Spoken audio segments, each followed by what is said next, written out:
Hello, আসসালামু আলাইকুম। এটা ছিল দুপুরের দিকে ভিডিও।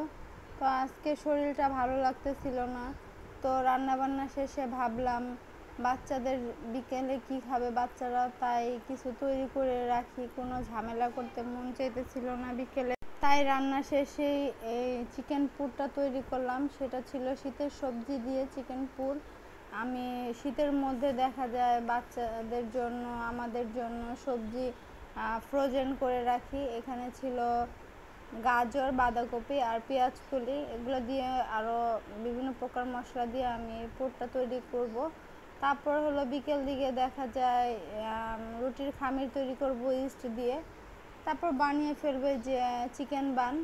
এটা কিন্তু আমি রেস্ট করে রেখেছিলাম, যে বানের রুটিটা ছিল, আটা ছিল। তো আবার এই যে সুন্দর করে আমি আটার ভিতরে পুরগুলা অনেকগুলো করে কিন্তু ঠেসে ঠেসে দিচ্ছিলাম, সেটা বোঝা যাচ্ছিল কি না জানি না।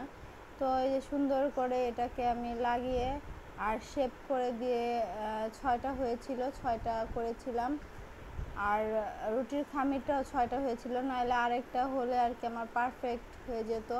তো কিছু আবার পুর কিন্তু রয়েও গিয়েছিল। এই যে সুন্দর করে আমি সেট আপ করে রাখলাম। এই যে পুর কিন্তু এতটুকু রয়ে গিয়েছিল, সেটাকে আবার আমি রাত্রে আরেকটা তৈরি করেছিলাম আলাদা করে পুর তৈরি দেখা যায় যে খামির তৈরি করে।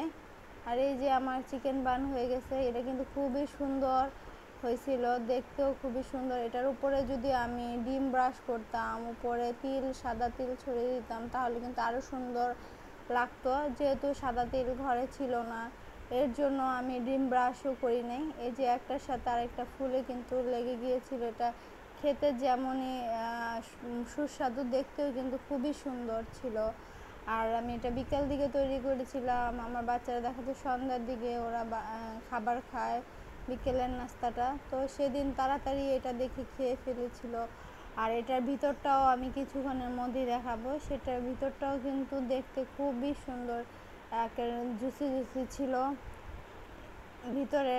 আর আমি যেহেতু বেশি করে এটার ভিতরে সবজি দিয়েছিলাম, এই যে সুন্দর একটা জুসি জুসি ভাব হয়েছিল। এবং দেখেন রুটিটাও কিন্তু খুবই সফট হয়েছিল। এটাই বিকেলে আমি দেখা যায় সন্ধ্যার দিকে খেয়েছিলাম সস দিয়ে এটা। আর বিকেলে খাওয়া দাওয়া শেষে চা হবে না তা তো আর হয় না, তা চাও খেলাম। তো আজকে এতটুকুই ছিল ভিডিও। যারা ফেসবুক থেকে দেখবেন তারা অবশ্যই ফলো দিবেন, আর যারা ইউটিউব থেকে দেখবেন তারা অবশ্যই সাবস্ক্রাইব করে দিবেন। আল্লাহ হাফেজ।